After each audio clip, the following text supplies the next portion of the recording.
안녕하십니까? 여러분의 성장을 함께하는 컨설턴트 발마돌입니다. 제가 컨설팅 현장에서 가장 자주 듣는 말이 있는데요. 아마 이 방송 듣는 많은 분들이 공감하실 텐데요. 바로 이 말입니다. 우리 회사는 체계가 없어요. 저는 이 말을 들을 때요. 이걸 그냥 단순한 불평이나 불만으로 듣지 않습니다. 아, 이 조직이 지금 다음 단계로 도약하려는 바로 그 성장의 변곡점에 와 있구나. 이렇게 생각하거든요. 생각해보면 처음에는 정말 몇몇 사람의 열정, 그리고 능력만으로도 회사가 어떻게든 굴러가죠. 하지만 조직이 커지고 일이 복잡해지면 그 방식은 반드시 한계에 부딪힙니다. 그때 필요한 게 더 열심히가 아니라 바로 체계라는 겁니다. 그래서 오늘은요, 이 회사의 핵심 체계, 그러니까 사람이 들어오고 또 일하고 인정받고 떠나는 이 흐름, 바로 채용, 평가, 보상, 퇴사, 이 네 가지 프로세스를 아주 현실적으로 짚어보겠습니다. 자, 첫째는 채용입니다. 조직 안에서 혹시 이런 말이 들리기 시작한다면 이건 위험 신호예요. 아니, 저 사람은 대체 어떻게 입사한 겁니까? 이 질문이 나오는 순간 채용은 그냥 인사 문제가 아니라 조직 전체의 신뢰 문제가 되는 겁니다. 아, 실력보다 운인가? 기준보다 관계가 중요한가? 이런 의심이요. 조직 전체의 동기부여를 그냥 꺾어버리는 거죠. 그래서 채용 체계의 시작은요, 뭐 거창한 시스템이 아니에요.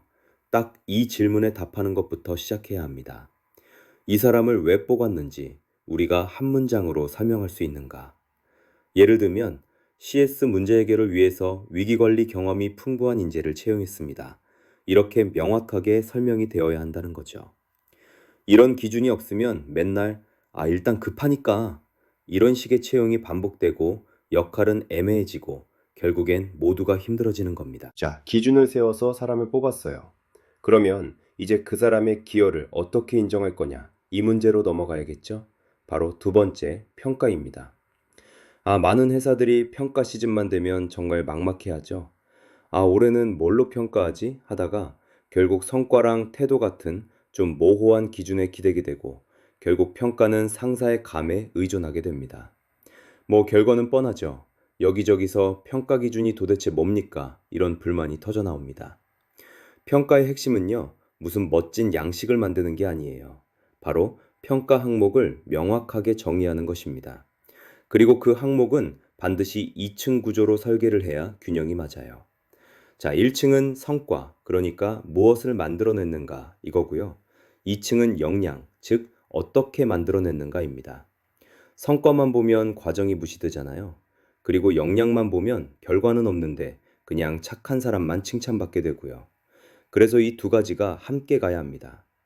여기서 제일 중요한 건 뭐냐면 주도성, 협업, 이런 역량 항목에 대해서 우리 회사만의 정의와 행동 예시를 갖추는 거예요. 우리 회사에서 주도성이란 무엇입니까? 이 질문에 답을 못하면 그 평가는 설득력을 잃고 그냥 정치가 될 뿐입니다. 자, 이렇게 제대로 된 평가, 그러니까 진단이 딱 이루어졌어요. 그러면 조직은 그 결과를 책임져야 합니다. 세 번째, 보상입니다. 보상. 이건 언제나 가장 현실적이고 또 어려운 문제죠. 매출 늘었는데 왜 내 연봉은 그대로예요? 이런 구성원의 당연한 질문. 그리고 원가도 올랐고 미래에 투자도 해야 합니다. 이런 회사의 현실적인 고민. 이 사이에는 항상 큰 간극이 있죠. 이 간극을 줄이려면요. 가장 먼저 할 일이 인상률 숫자부터 들이미는 게 아니에요.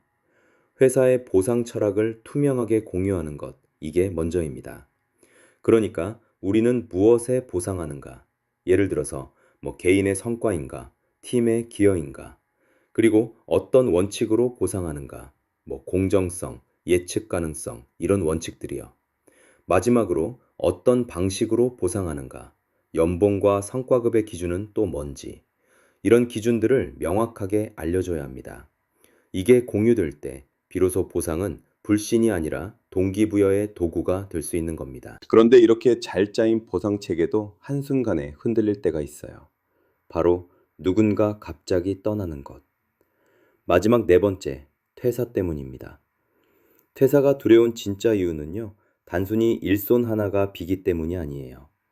그 사람 머릿속에 있던 그 수많은 업무 지식과 경험, 노하우가 함께 사라지기 때문이죠. 따라서 퇴사 권리는요, 떠나는 사람 붙잡는 기술, 이게 아닙니다. 한 사람이 빠져도 조직이 흔들리지 않도록 공백을 관리하는 시스템을 만드는 일이에요. 이걸 위해서 최소한 두 가지는 반드시 해야 합니다. 첫째, 퇴사 이유를 데이터로 기록하고 분석해서 패턴을 찾아야 해요. 그냥 개인 사정, 이 한마디 뒤에 숨은 진짜 원인 있잖아요. 그게 직무 문제인지, 관계 문제인지, 보상 문제인지, 이걸 파악해야 진짜 개선이 가능하겠죠. 둘째, 그리고 이게 가장 중요한데, 개인의 지식을 회사의 자산으로 만드는 것입니다. 업무 매뉴얼, 각종 템플릿, 과거 의사결정 기록, 이런 것들을 체계적으로 문서화하고 공유하는 거죠. 개인의 머릿속에만 있던 그런 암묵지가 시스템에 남는 순간 누가 떠나도 조직은 쉽게 흔들리지 않습니다. 자, 오늘 내용을 한 문장으로 정리해 보겠습니다.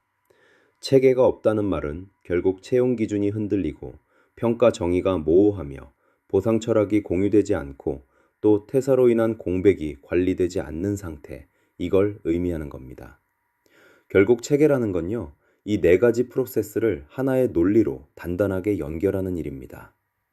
마지막으로 여러분께 질문 하나를 드리면서 마치겠습니다. 만약 우리 회사에서 지금 당장 누가 퇴사하면 어떤 업무가 멈추게 됩니까? 바로 그 지점이요, 우리 조직의 체계를 세워야 할 가장 시급한 시작점입니다.